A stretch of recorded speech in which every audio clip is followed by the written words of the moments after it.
Welcome RPA champions, I am the RPA champion, and in today's video we are going to be looking at how we can build custom code in Power Automate. Now, while developing flows, you might encounter some scenarios that need the implementation of custom behavior. The most effective approach to handle these kind of complex scenarios is through scripting. Also, if you wanted to cut your development time from dozens of required steps to maybe just a piece of code, you can do it by building your own custom code. Now, building your own custom code will also allow you not to just save time, but it will also make your flows more robust because you will have less actions to debug, and also it will make your development of your robots with a few steps and faster. Now, without further ado, let's kick things off immediately. Now, Power Automate Desktop provides 5 scripting actions that satisfy almost every automation scenario. Through these actions, you will be able to run complex actions either on applications on your browser or on your computer, or web operations on browsers and so forth. Now, the first action that we are going to be looking at is the Run Visual Basic Script.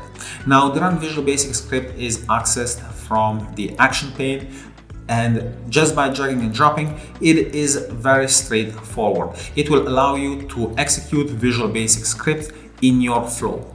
This kind of scripting is widely used as a testing for automation tools for administrative tasks on Windows platforms. For example, you can manage and monitor computer hardware or handle event logs. So instead of automating all of the different steps to get the event log of opening the file, extracting, copying, pasting, you could just use a script, and in a couple of lines of code you could do all of those actions. Now, if we take a look at the Run Visual Basic Script, we see that there is two main areas. One area is where you will write your code, and the other area is where you will get the results of your code. So everything that is outputted will be, or that is produced by your code, will be put inside of the Visual Basic Script output. And everything also that is an error, if your error has code and you need to debug it, it will be stored in the script error variable. So again, if there is an error in your code, you can access it through that variable and debug it. Now, moving on, if we want to insert another kind of script, so for example, we want to run some JavaScript. This JavaScript is mainly a web development language, but we can use it for complex mathematical equations or conversions from data, from date, and so forth. So it is very similar to the Visual Basic Script, and we can see that it has the same layout. It will allow you in a box to write your code, and below it will produce the different variable output variables.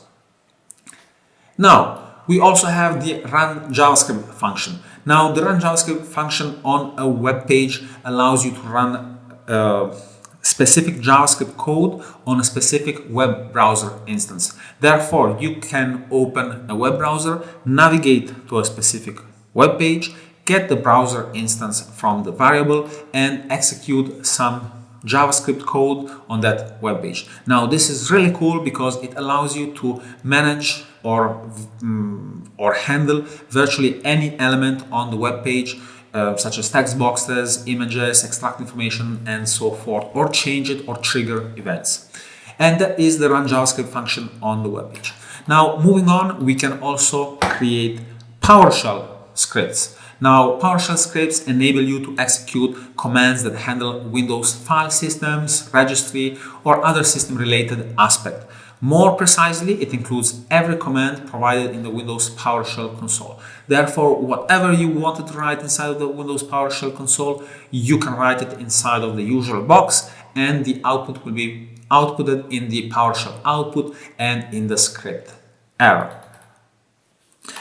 Now, we also have the Run Python script, and this is one of my favorite because I write a lot of Python code. I find it very useful to insert or inject different Python code either in in Windows applications or in web browsers. So Windows Power Automate supports also Python or executing of Python code. And again, just with the previous variables, it is structured in the same way as previously. Therefore, there is a box that allows you to insert the Python code. What is outputted from the Python code is stored inside of the Python script output variable. And if there is any kind of error, the error is put inside of the script error.